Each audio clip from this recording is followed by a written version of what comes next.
안녕하십니까. 바오로 신부입니다. 드디어 로마서에 도전을 하게 됐습니다. 오늘 첫 번째 시간, 로마서에 대한 개요, 로마서가 어떻게 만들어졌고, 배경이 무엇이고, 주된 사상이 무엇인가, 이거를 같이 공부하는 그런 시간을 갖도록 하겠습니다. 오늘이 2월 16일인데, 어제인가, 아래인가, 제가 보니까, 제 유튜브에, 고정 고객합니까? 이 했는 사람이 450명이 됐습니다. 그래서, 연말쯤 되면 혹시 될란가, 로마서가 끝날 때쯤 되면 될란가, 500명이 넘으면 모아가지고 파티를 하면 해야 되겠나? 500명 되면 파티라도 하면 해야 되겠나? 어디 호텔이라도 하나 빌리가 같이 저녁을 먹고 그동안 열심히 공부해 주신 우리 형제들에게 격려의 어떤 메시지를 한번 해야 안 되겠나, 그런 생각을 막연히 해봤습니다. 그래서 500명이 되면 같이 만나서 공부했던 내용도 좀 이야기하고, 또 공부하는 과정 중에 힘들었던 것들도 같이 얘기해보고, 또 이해가 안 되는 부분들도 같이 얘기해보고 하는 그런 시간을 한번 가졌으면 안 좋겠나, 그런 바람을 제 혼자 가져봤습니다. 어쨌든 간에 로마서 한번 보도록 하겠습니다. 사도 바오로의 연대기가 사실은 굉장히 중요한데, 사도 바오로의 탄생 연대기하고 예수님 나이하고 거의 비슷하게 갑니다.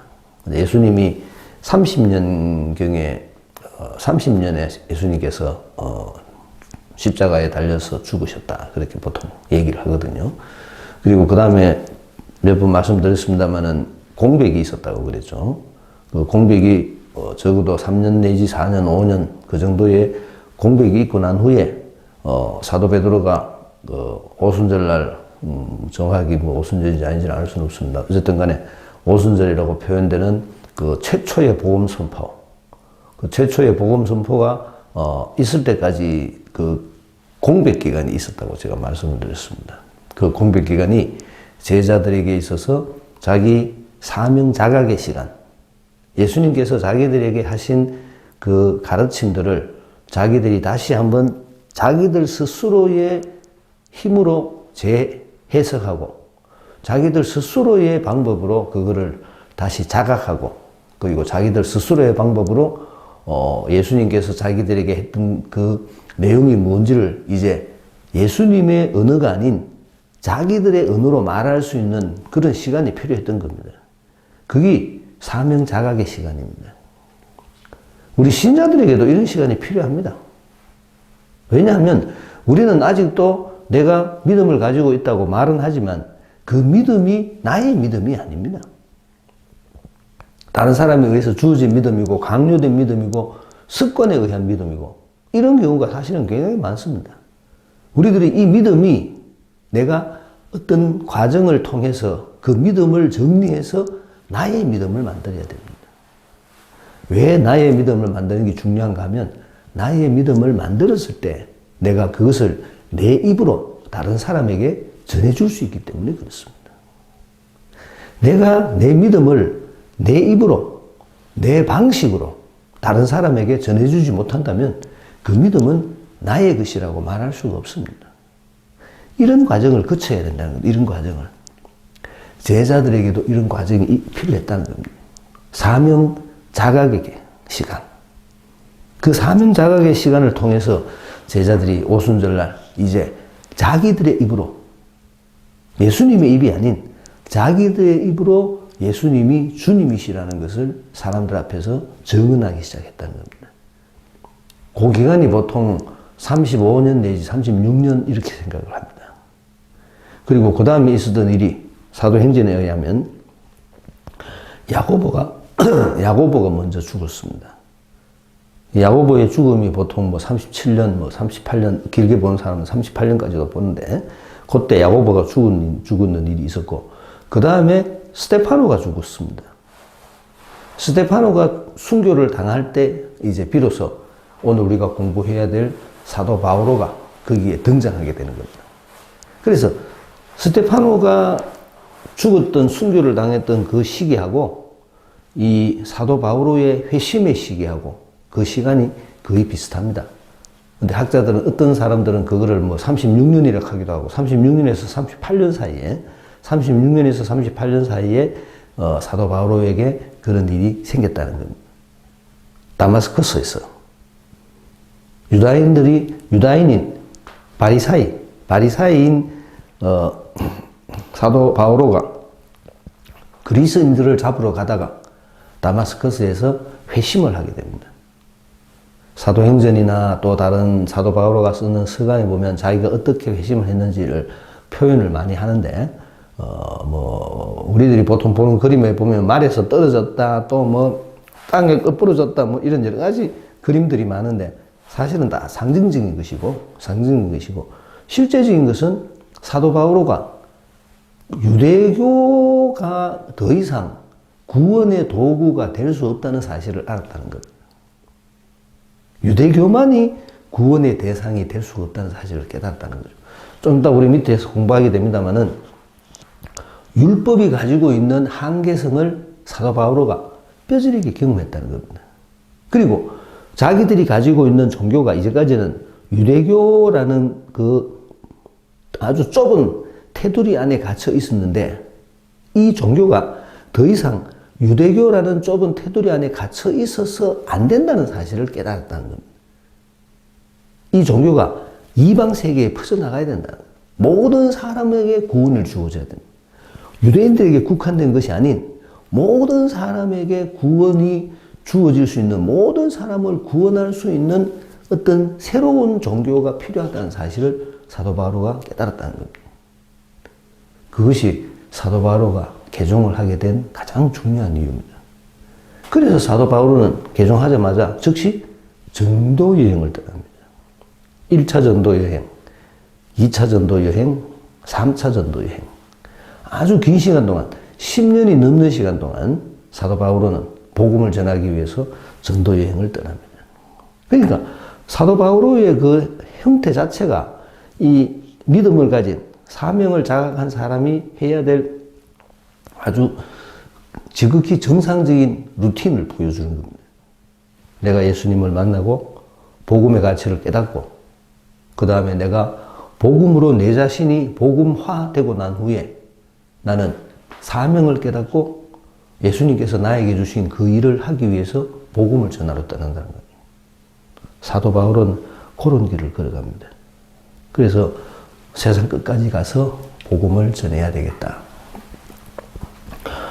사도 바오로가 살던 시대만 해도 세상은 좁은 세상이었습니다. 우리가 지금 알고 있는 것처럼 이렇게 넓은 세상이 아니었고, 그리고 예루살렘, 다마스커스, 안티오키아, 지금으로 말하면 터키, 그리스, 이런 부분이 사도 바오로가 주로 이 전도 여행을 다녔던 곳입니다. 그런데 사도 바오로에게 소망이 하나 있었는데, 그것이 뭔가 하면 예수님의 가르침에 따라 땅 끝까지 복음을 전하러 가고 싶었던 겁니다. 그런 열정이 어디서 생겨나는 게 참 정말로 놀라운 일입니다. 정말 성령의 이것입니다. 용기. 그래서 그때만 해도 땅 끝이 어딘가 하면 지금으로 말하면 스페인입니다. 스페인이 가고 싶었던 겁니다. 복음을 전하기 위해서. 그 옛날에. 그래서 사도 바오로는 자기가 스페인에 가기 위한 전초기지로서의 로마 방문을 생각했던 겁니다.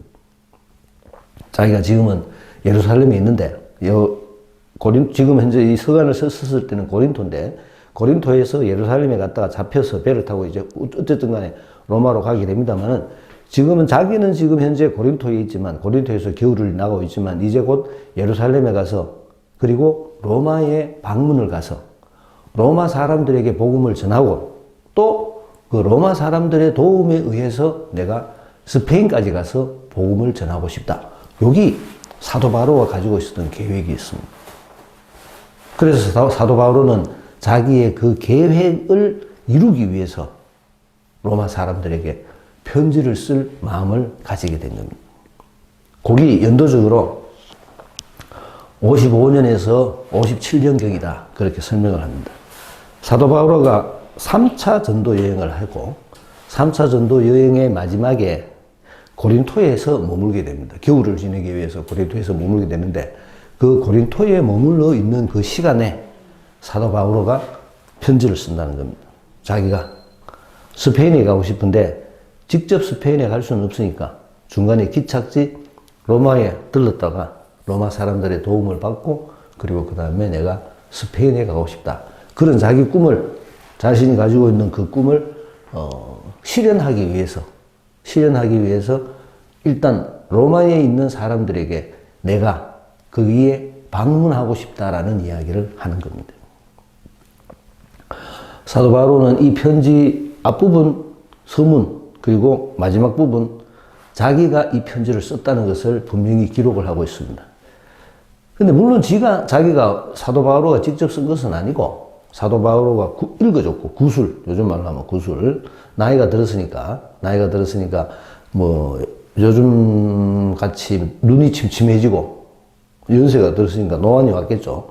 그래서 직접 글을 쓰는 거는 좀 불편했겠죠. 요즘 같이 뭐 이 돋보기가 있거나 뭐 안경이 있거나 이러진 않았으니까. 그래서 다른 젊은 사람이 편지를 쓰게 하고 자기는 그것을 구술해 줍니다. 그리고 그 편지를 로마서 뒷부분에 나옵니다만은 뒷부분에 나오는 어떤 자매의 손에 들려서 그 편지를 로마에 있는 공동체에 보내주게 되는 겁니다. 사도 바오로가 직접 쓴 편지다. 이게 굉장히 사실은 중요합니다. 사도 바오로가 쓰는 많은 편지들 중에 편지가 12가지인가 있는데 그 중에서 직접 사도 바오로가 안 쓴 것들도 사실 이름은 사도 바오로의 편지라고 되어 있지만 안 쓴 것들도 있거든요. 그런 것들이 요즘 원체 이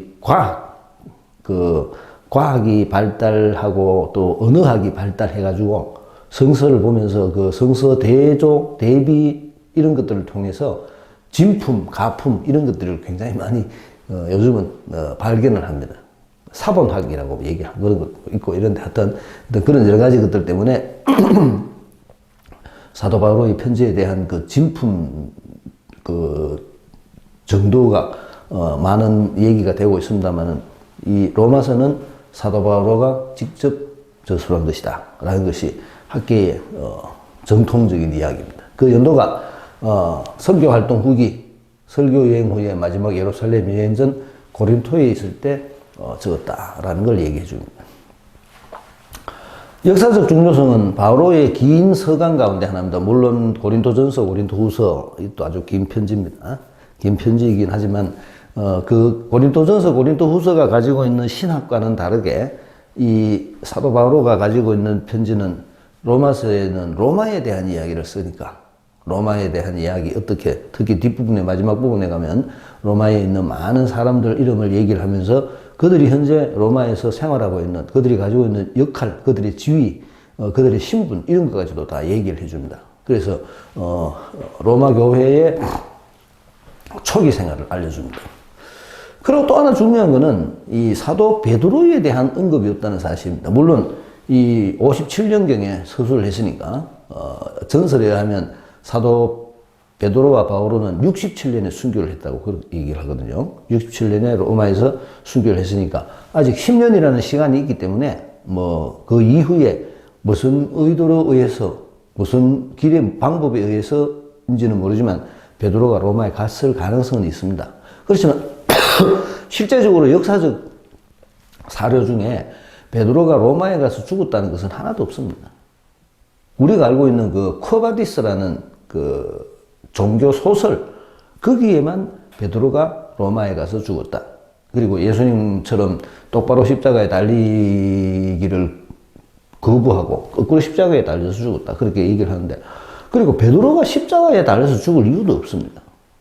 물론 67년경에 그때가 레오 황제 로마에 불을 지르고 그리고 그 불 지른 것을 그리스도교 신자들에게 누명을 씌우고 그리고 박해를 가하고 그렇게 했습니다만은 그들이 박해를 가했을 그때 그들을 십자가에 따라서 죽였다는 기록은 없습니다. 뭐 이런 원형 경기장에 넣어가지고 뭐 짐승들이 뭐 뜯어먹게 하고 뭐 이런 거는 있었고 또 뭐 다른 어떤 방법으로 처형을 했는 그런 건 있지만 왜냐하면 새로운 종교를 가졌다는 것, 신흥 종교를 가졌다는 것이 로마에 대한 정치적 반역은 아니거든요.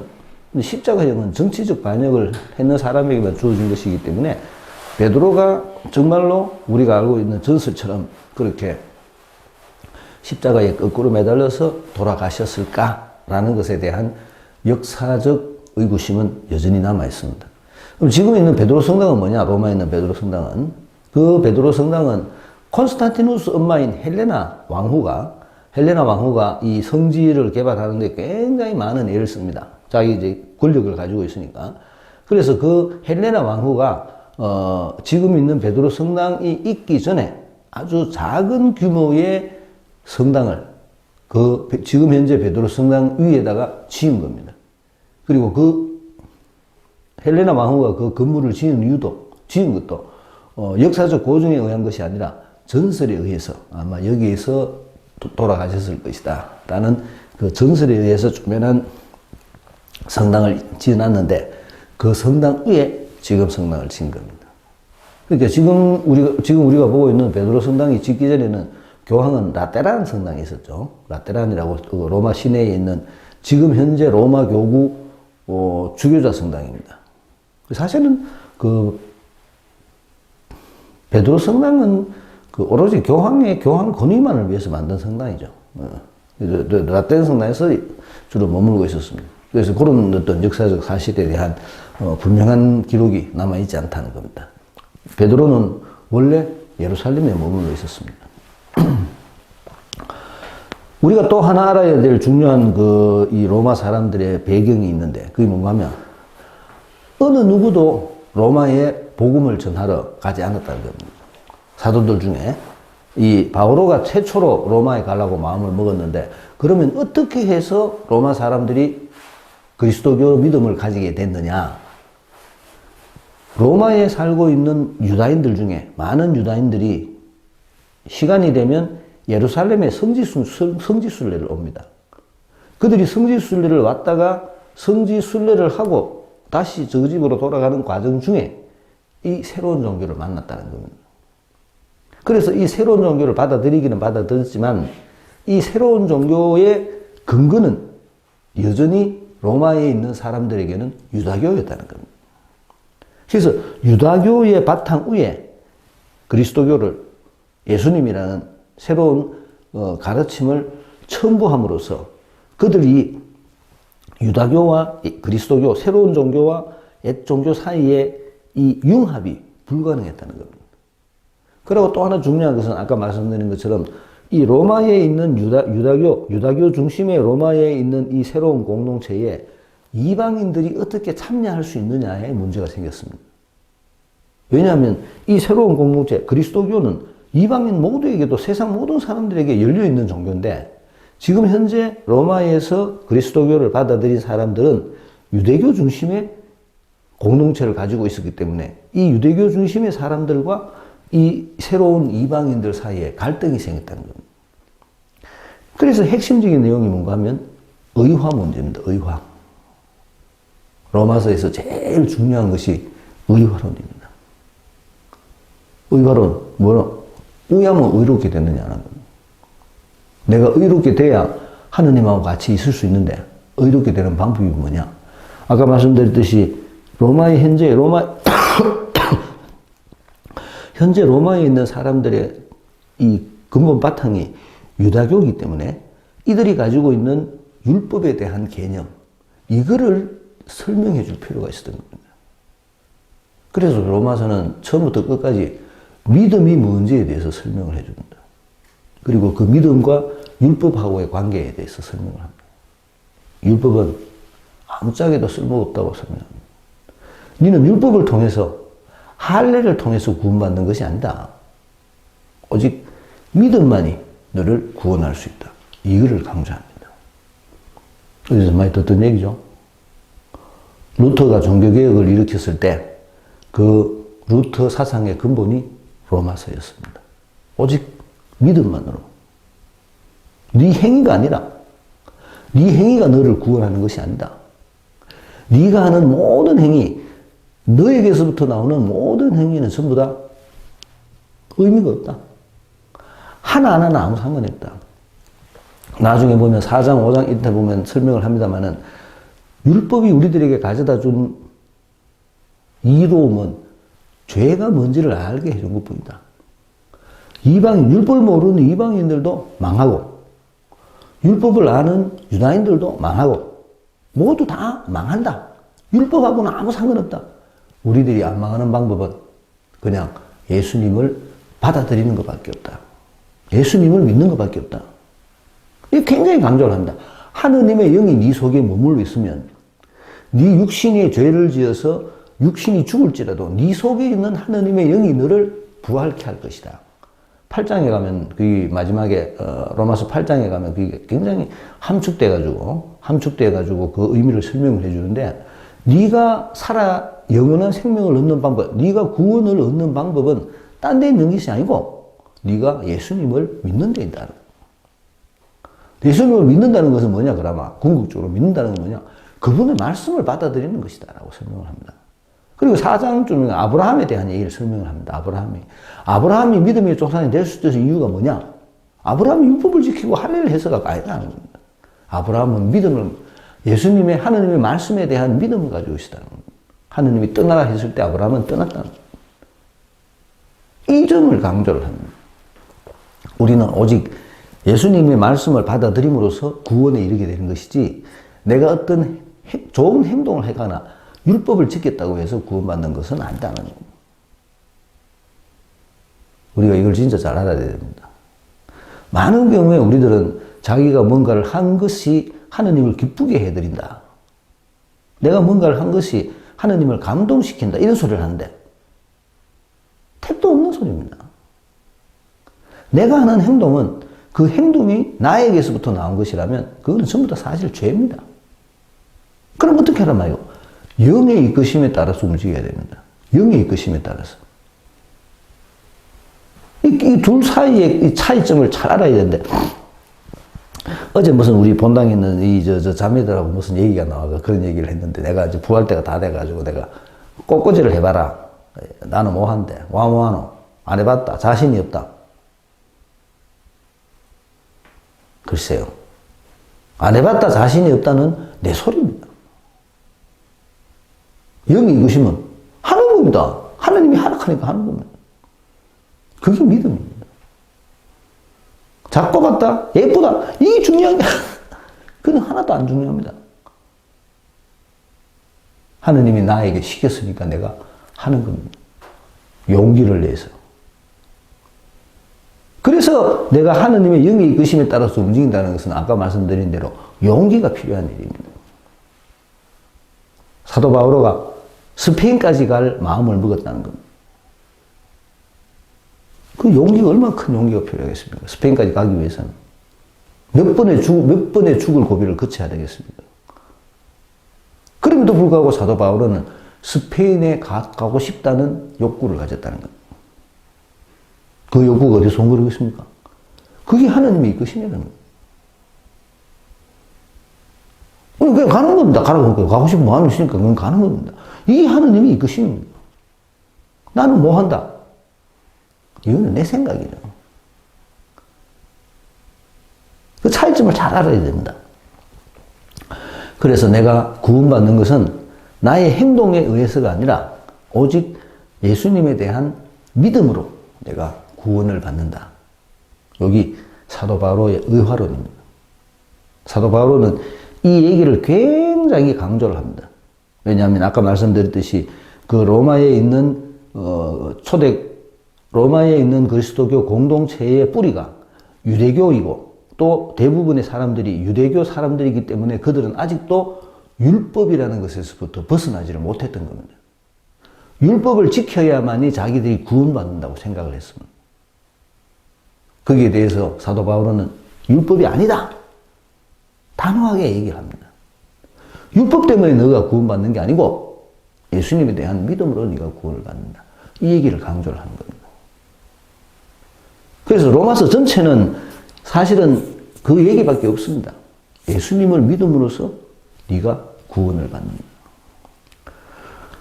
첫 페이지 다음 주 첫 과에서도 보게 됩니다만 사도 바울은 끊임없이 강조하는 게 이 수동태입니다. 수동태. 수동태는 뭔 말입니까? 누가 시키가 했다 소리잖아. 하느님께서 내한테 시켰다 소리를 굉장히 강조합니다.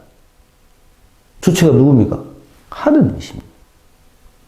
하느님이 내한테 시키가 내가 사도가 됐고, 하느님이 내한테 시키가 내가 로마에 갈 마음을 가졌고, 하느님께서 내한테 시키가 내가 너희들한테 복음을 전한다. 내가 하는 게 아니고 내가 없습니다. 그게 믿음이라는 겁니다. 하느님께서 내보고 하라했기 때문에 내가 한다. 하느님의 말씀만 내가 믿고 그거를 한다. 이게 믿음이라는 겁니다. 거기에 대해서 유다인들은 지가 무슨 행동으로, 행위, 그게 율법입니다. 율법. 이 내가 법을 지킴으로써 이런 행동을 함으로써 내가 구원받는다고 생각했던 겁니다. 사도 바울은 절대 아니다라고 얘기를 합니다. 오직 믿음만이, 하느님께서 시키는 것을 하는 것, 그것만이 나를 구원하게 한다. 내 행동하고 아무 상관없다. 그거를 끊임없이 강조를 합니다. 이런 얘기가 앞으로 진행이 될 겁니다.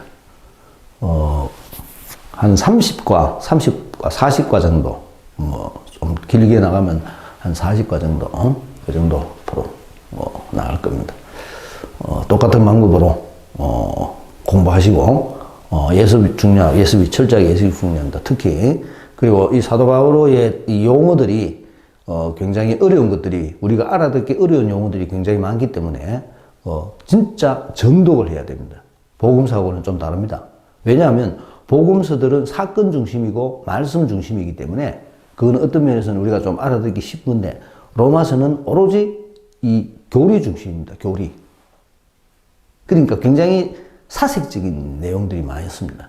그래서 정독을 하셔야 됩니다. 그래야만이 알아들을 수가 있습니다. 열심히 공부하셔서 예수님에 대한 믿음을 더 키워가도록 그렇게 합시다. 마치겠습니다. 안녕히 계십시오.